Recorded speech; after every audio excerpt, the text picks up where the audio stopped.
Hi, I'm David Archibald, and welcome to lesson number 1 of the Closer Framework. This framework is something I developed over 40 years, and I want to start with a quote that really changed my life and the way I lead. Zig Ziglar once said, "You can have everything in life you want if you just help enough other people get what they want."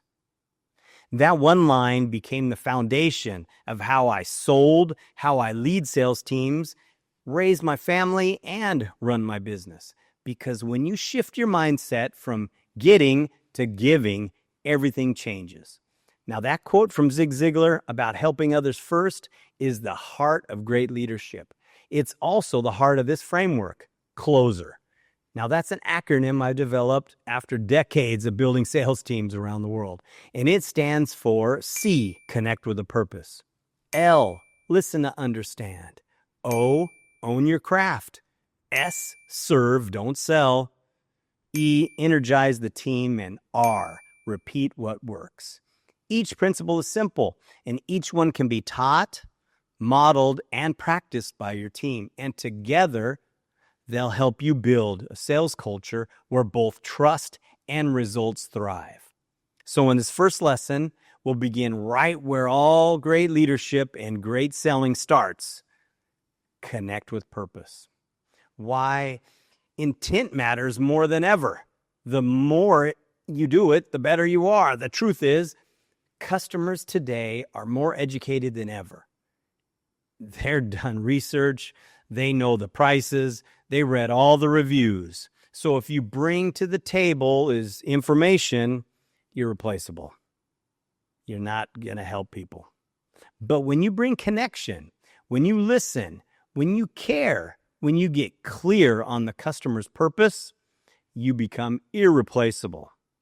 Now, connection isn't about a big personality or a slick pitch.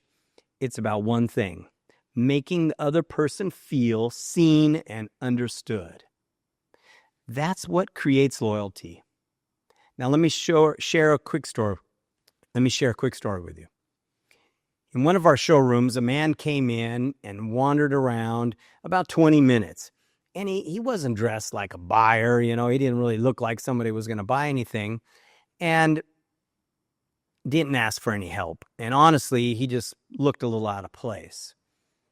Some of my staff ignored him, and I walked up and I asked, "Hey, what's your dream ride? Where do you want to ride a bike at?" And he paused. He smiled, and he started telling me about a trip he wanted to take across Vietnam. Now, we didn't talk about price. We didn't talk about the features of the motorcycle.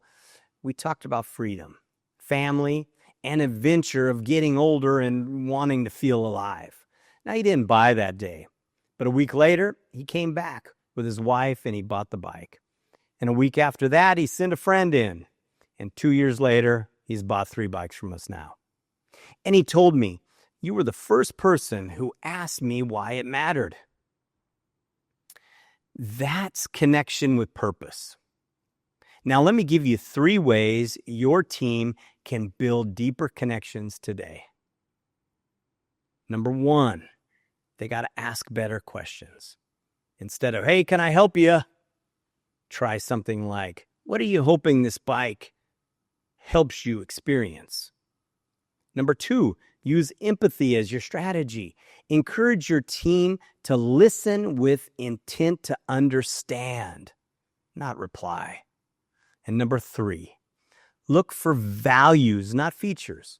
Customers buy emotionally, then they justify it logically.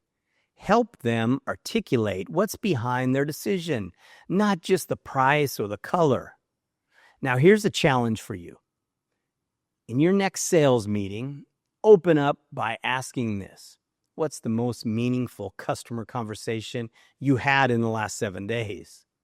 Celebrate moments of connection, not just what deals you closed.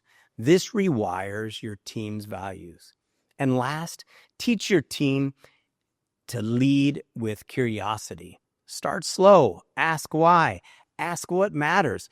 Ask what success looks like to the customer. Because when people feel understood, they begin to trust.